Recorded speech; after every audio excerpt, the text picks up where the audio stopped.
Hello बच्चों, let's this questions. A body max angular simple harmonic motion of amplitude pi by 10 radian and time period 0.5 second. If the body is at a displacement theta is equal to 10 by 10 radian at t is equal to 0, write the equation giving angular displacement as function of time. बच्चा यहाँ हम लोग को equation लिखनी है यहाँ पर जो एंगुलर डिस्प्लेसमेंट है।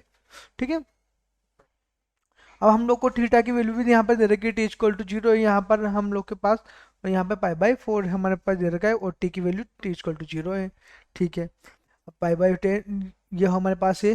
ठीक है, अब बच्चों हम लोग जानते हैं कि जो हमारे पास ओमेगा होता है, ठीक है, ओमेगा हमारे पास क्या होता है, उसका जो हमारे पास यहाँ एंगुलर जो हमारे पास कैसे उसका फॉर्मूला क्या होता है, 2 पाई अपॉन टी, यही फॉर्मूला होता है ओमेगा क्या।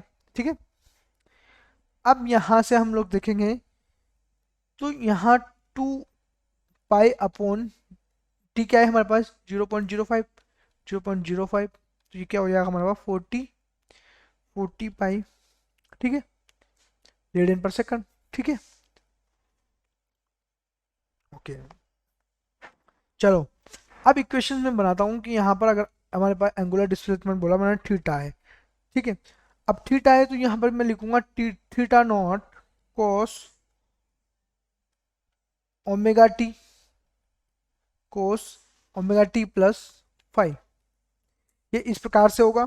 ठीक है, अब टी इक्वल टू हम लोग को 0 दे रखा है। ठीक है, अब थीटा है जो पाई बाई 10 दे हम लोग को दे रखा है, तो यहाँ अगर तुम लिखना चाहो तो इसको पाई बाई 10, और ये भी क्या है pi by 10 cos 5, t equal to 0 तो 0 जाएगा कोस कोस 5।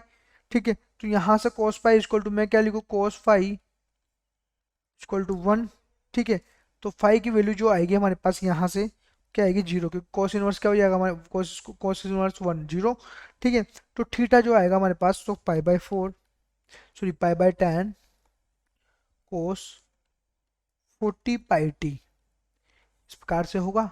तो यही हम लोग से पूछा है इसने एंगुलर डिस्प्लेसमेंट की, तो एंगुलर डिस्प्लेसमेंट तो हमारे पास यही आ जाता है थीटा कोस 5 कोस ओमेगा टी। ठीक है, ठीक है, तो हम लोग के पास ये हमारे पास इस प्रकार से इसको हम लोग बना लेंगे क्वेश्चंस को। Best of luck.